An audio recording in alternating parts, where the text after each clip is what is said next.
Virus জাতীয় কোনো গাছ যদি আপনি কলার বাগানের ভিতর থাকে তাহলে আপনি ওই কলা গাছটা বাগান থেকে পুরোপুরি উঠাই ফেলাই দেবেন।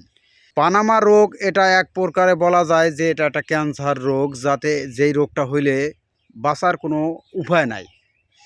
কারণ পানামা রোগ যদি কলা গাছে হয় সেই কলা গাছ আর বাঁচানোর কোনো কায়দা থাকে না, কারণ ওটার জন্য কোনো ব্যবস্থা নাই, কোনো ওষুধে কাজ হয় না। ওটা এক প্রকারে বলা যায় যে ওটা হচ্ছে একটা ক্যান্সার রোগ। তাই আপনারা যারা কলা চাষ করেন সব সময় খেয়াল রাখবেন কলা গাছের মাসের ভিতর 2বার স্প্রে করতে হবে।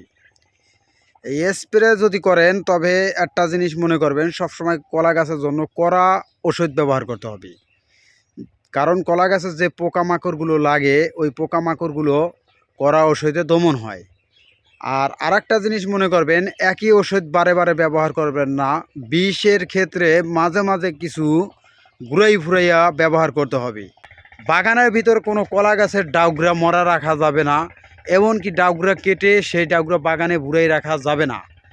কারণ ওই ডাউগরা শুকাইয়া ওই ডাউগরা থেকে গ্যাস সৃষ্টি হয়, আর ওই গ্যাস থেকেই আপনার কলা গাছের রোগ সৃষ্টি হয়।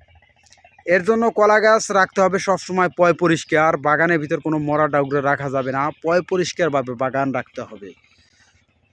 আর পানামা রোগের কোনো ব্যবস্থা নাই, এর জন্য আপনারা সবসময় কলা গাছ পরিষ্কার রাখবেন আর মাসের ভিতরে 2বার করে স্প্রে কলা গাছে করবেন।